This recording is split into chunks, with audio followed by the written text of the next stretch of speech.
ტელეკომპანია თრიალეთის გენერალური დირექტორის ცემის ფაქტთან დაკავშირებით ოპოზიციური პარტიის წარმომადგენლებმა პლენარულ სხდომაზე განცხადებები გააკეთეს.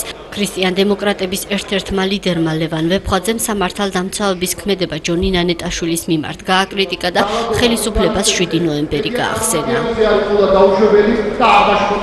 და დღემდე ვფიქრობ სხვა შორის ბატონო დავით რატომ არ არის გამოძიებული 7 ნოემბრის იმედის დარბევის ფაქტი და ჟურნალისტების შეურაცხყოფისა და ჟურნალისტების დაშინებისა და დამცირების ფაქტი, რომელიც მაშინ მოხდა.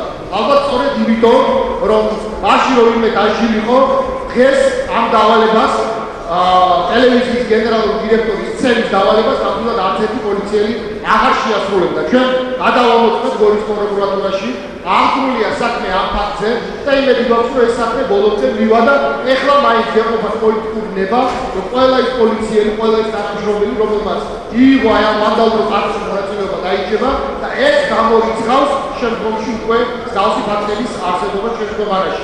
სხდომაზე ტელეკომპანია თრიალეთთან დაკავშირებით განცხადებები გააკეთეს კონსერვატიული პარტიის წევრმა კახა კუკავამ და გიორგი ცაგარეიშვილმა. მათ სამართალდამცავების ქმედება გააკრიტიკეს და დაგმეს ხელისუფლების მხრიდან განხორციელებული ზეწოლები თავისუფალ მედიაზე.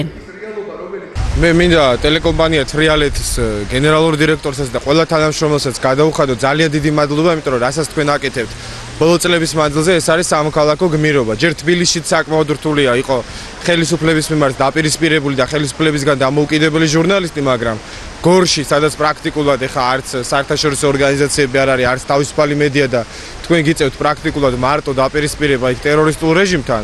ეს არის ნამდვილად სამოქალაქო გმირობა, რომელიც შეიძლება დღეს არ არის სათანადოდ დაფასებული, მაგრამ მინდა იცოდეთ, რომ შეიძლება ფიზიკურად ვერ ვახერხებთ თქვენთან ადგომას, მაგრამ მთელი თბილისი და მთელი საქართველო არის თქვენ გვერდით. როგორც საპარლამენტო, ასევე არასაპარლამენტო ოპოზიცია გმობს ჯონი ნანეტაშვილის ცემის ფაქტს. ისინი მომხდარის გამოძიებას და დაუყოვნებლივ ითხოვენ დამნაშავე პოლიციელების დასჯას.